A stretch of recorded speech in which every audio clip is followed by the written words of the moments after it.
बैगन बर्मा के मंडाले खित्ते का सदियों पुराना शहर, जो 9वीं सदी से 13वीं सदी के पागन सल्तनत का दारुल हुकूमत रहा।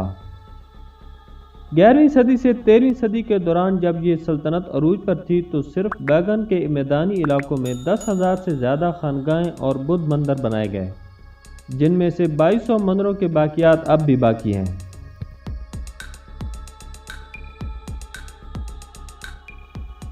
बर्मन तारीख के मुताबिक बैगन की बुनियाद दूसरी सदी ईस्वी में रखी गई और इसकी तामीर 849 में बैगन के बानी के 34वें जानशीन शाह पैयनबिया ने की, जबकि मेन स्कीम स्कॉलरशिप के मुताबिक यहाँ छोटी सी आबादकारी के तौर पर ज़िंदगी का आगाज़ हुआ और 9वीं सदी के आखिर में बर्मनों ने इसकी बुनियाद रखी, जो अब चीन की जनूबी वादी इरावडी में हिजरत कर चुके हैं।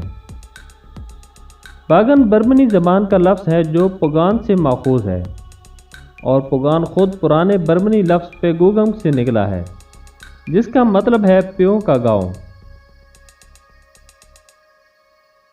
बैगन ने आहिस्ता आहिस्ता तमाम हमसाया रास्तों को जज़ब किया और 11वीं सदी के वस्त तक इन तमाम इलाकों को मुत्तहिद किया, जो जदीद बर्मा की बुनियाद है। 1044 से 1227 तक बैगन इस सल्तनत का दारुल हुकूमत रहा। 1277 के बाद बार बार मंगोल हमलों ने 1227 में इस सल्तनत का खात्मा कर दिया। हालिया तहकीक के मुताबिक मंगोलों की फौजें खुद बैगन तक नहीं पहुंची और अगर पहुंची भी थीं तो शायद नुकसान कम से कम किया।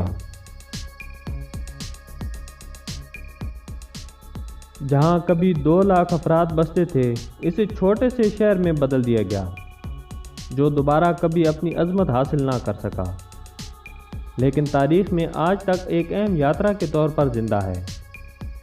इसकी बहुत सी यादगारें बैगन के ज़वाल के बाद नापैद हो गईं। 1752 से 1885 के दरमियान बच जाने वाले मंदिरों की बहाली का काम किया गया, लेकिन बाद में आने वाले ज़लज़लों और दरिया इरावडी के कटाव ने मंदिरों और आसपास के इलाके को काफ़ी नुकसान पहुंचाया। 1990 में एक बार फिर बर्मी हुकूमत ने इनमें से बहुत सारी यादगारों की बहाली का काम किया।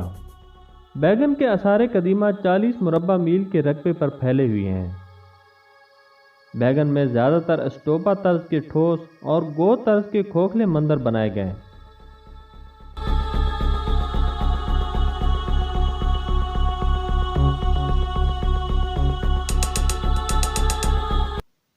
अगर आप बैगन के इन मंदिरों की सैर करना चाहते हैं तो आपको एक घोड़ा गाड़ी किराए पर लेना पड़ेगी, लेकिन एक दिन में आप इन तमाम मंदिरों का विज़िट नहीं कर सकते। बैगन को देखने का एक और मकबूल तरीका गर्म हवा का गुब्बारा है, जिसमें बैठकर आप बैगन की सैर से लुत्फ़ उठा सकते हैं।